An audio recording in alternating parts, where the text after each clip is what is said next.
Suzuki adalah produsen Jepang yang cukup menyedihkan kondisinya untuk saat ini. Semua terasa lesu dan sepi. Bahkan motor andalan mereka seperti Suzuki Satria F, Suzuki GSX 150 juga mengalami penurunan penjualan. Kenapa bisa? Ya ini bukan karena motornya buruk atau gimana, karena memang tren motor sport fairing dan motor ayam jago atau underbone sedang turun. Jadinya ya, nasib Suzuki benar-benar semakin menyedihkan untuk saat ini. Apalagi jika kita mengingat usaha Suzuki yang tetap berusaha untuk menjual motor matic seperti Next2, Brugman 125, Avenis dan lainnya. Namun sayangnya hal tersebut masih tidak bisa menaikkan penjualan Suzuki. Walaupun penjualan Suzuki Next2 sempat naik karena ada masalah rangka di motor paling laris di Indonesia yaitu Honda Beat, tapi setelah masalah itu berlalu, Suzuki Next2 akhirnya mengalami penjualan yang stagnan kembali. Tapi kisah menyedihkan Suzuki tidak sampai di situ aja, karena ada satu motor Suzuki yang kisahnya benar-benar menjadikan banget. Motor ini benar-benar tidak dilirik sama sekali sama pasar. Bahkan pada tahun 2018, motor ini hanya terdistribusi sebanyak 1 unit aja. Ya, cuman 1 unit motor dalam periode tersebut. Dan ini adalah hal yang paling mengenaskan dan menyedihkan yang pernah terjadi oleh pabrikan sebesar Suzuki. Dan ini adalah hal yang cukup aneh sebenarnya. Karena mau bagaimanapun, ini adalah Suzuki, brand besar dari Jepang, bukan dari Cina, bukan dari Indonesia. Dan ini adalah Suzuki Address. Tapi kenapa hal ini bisa terjadi? Apakah karena desain motor Suzuki Address dan fiturnya buruk? Jawabannya tentu aja iya. Jika kita melihat Suzuki Address, tentu aja kita seperti melihat motor matic yang seharusnya motor ini keluar di tahun 2000-an awal. Yang mana jika kita lihat desainnya, motor ini seperti masih memiliki aura Suzuki Spin yang keluar di era 2000-an awal. Dengan adanya hal tersebut, motor ini seperti lahir terlambat, karena di tahun debutnya yaitu tahun 2014, rata-rata motor di tahun segitu sudah memiliki desain yang lebih ke arah futuristik. Oke lah, di tahun 2014 mungkin motor ini masih cukup abu-abu statusnya, entah ini motor modern atau motor jadul. Namun semakin tahun motor ini semakin kelihatan ketinggalan zamannya. Kenapa? Ya karena sama Suzuki tidak pernah dirubah desainnya. Begitu doang desainnya dan motor ini terus dijual selama bertahun-tahun berharap ada orang yang mau membeli motor ini. Kemudian mungkin Suzuki menyadari hal ini dan Suzuki Address akhirnya diberikan penyegaran. Namun yang diharapkan pasar adalah penyegaran yang berarti. Tapi sayangnya penyegaran yang didapatkan hanya minor aja. Dan jika kita lihat pesaing-pesaing utama Suzuki seperti Yamaha dan Honda, mereka sudah memberikan penyegaran yang sangat berarti untuk di motor-motornya. Jadinya ya, motor ini benar-benar terus ketinggalan zaman setiap tahunnya. Bahkan untuk versi yang saat ini aja, yang mana masih dijual di website resmi Suzuki, motornya masih memiliki aura yang sama. Yang lebih mengenaskannya lagi adalah ketika pabrikan sudah menggunakan speedometer campuran analog dan digital untuk di motor entry levelnya, Suzuki Address masih menggunakan speedometer full analog.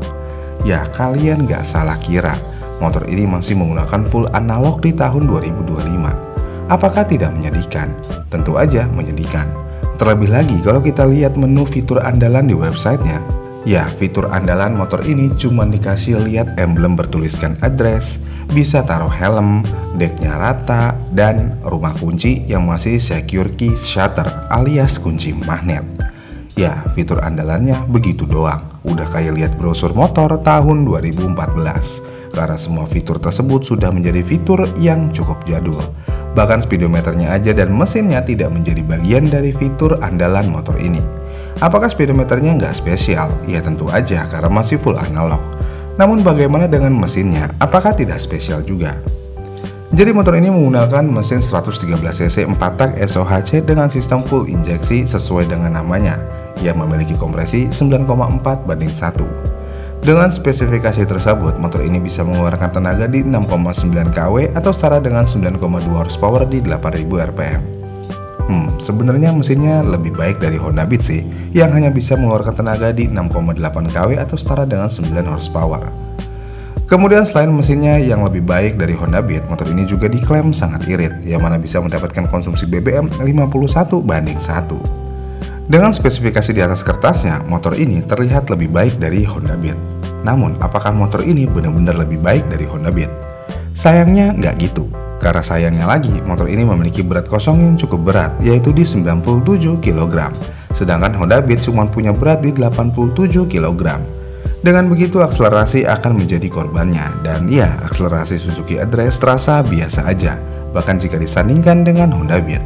Jadinya ya motor ini benar-benar nggak ada yang spesial sama sekali. Ditambah ini adalah motor Suzuki, yang mana dealernya udah banyak yang tutup, yang berarti juga orang-orang pada takut beli motor ini. Tapi kenapa harus takut? Ini kan produk Suzuki yang katanya anti rewel, anti penyakit dan lainnya. Ya tentu aja akan ada rasa takut. Yang pertama takut tidak bisa mendapatkan oli gratis dan servis gratis ketika membeli motor baru. Dan yang kedua karena motor ini kurang diminati, tentu aja spare partnya takut akan susah. Jadi walaupun motor Suzuki itu jarang rusak, tapi bukan berarti tidak bisa rusak. Jadi spare part tetap perlu menjadi concern utama di sini. Kemudian semua ini juga diperparah dengan Suzuki yang tidak mempromosikan motor ini secara agresif. Bagaimana orang mau beli produknya jika riwayat penjualannya tidak bagus dan marketingnya juga tidak bagus? Tentu aja ini adalah hal yang sangat sulit. Dan ketika pihak Suzuki ditanya oleh media kenapa Suzuki Address tidak mendapatkan marketing yang layak, pihak Suzuki menjawab mereka menunda pemasaran Address karena mereka ingin mengeluarkan model baru. Tapi ya mau sampai kapan seperti ini terus? Motor Suzuki model baru pun juga nggak ada yang wow. Iya kan? Jadi ya bisa dibilang Suzuki seperti mati langkah dengan kondisinya saat ini, apalagi untuk menjual motor Suzuki Address yang jelas-jelas mereka sudah tahu kalau motor ini memang tidak akan bisa bersaing di Indonesia dengan kondisi seperti ini. Dengan hal tersebut, ya buat apa buang-buang uang untuk marketing kalau ujung-ujungnya motor ini memang kurang diminati. Terlebih lagi jika kita melihat harga motor full analog ini harganya lumayan mahal, yaitu di 21,4 juta rupiah. Yang mana ini adalah harga yang cukup mahal untuk motor yang masih menggunakan speedometer full analog dengan dealernya yang banyak tutup. Terlebih lagi kalau kita lihat kompetitor di entry level, misalnya Yamaha Gear Ultima. Motor ini sudah menggunakan mesin 125cc hybrid lagi, dan juga speedometernya udah digital. Dan semua itu bisa kalian dapatkan dengan harga yang hampir sama persis dengan Suzuki Address. Belum lagi kalau mau disandingkan dengan Honda Beat. Honda Beat lebih murah beberapa juta dari Suzuki Address. Ditambah ini adalah produk Honda, yang mana kebanyakan orang Indonesia tergila-gila dengan produk Honda. Jadinya ya tidak ada ruang tersisa untuk Suzuki Address di pasar Indonesia. Benar-benar nggak ada ruang sama sekali dengan spesifikasi yang diberikan, fitur yang diberikan, dan harga yang diberikan. Bahkan yang menyedihkannya lagi adalah Suzuki hanya memiliki target 600-an unit per bulan untuk penjualan Suzuki Address.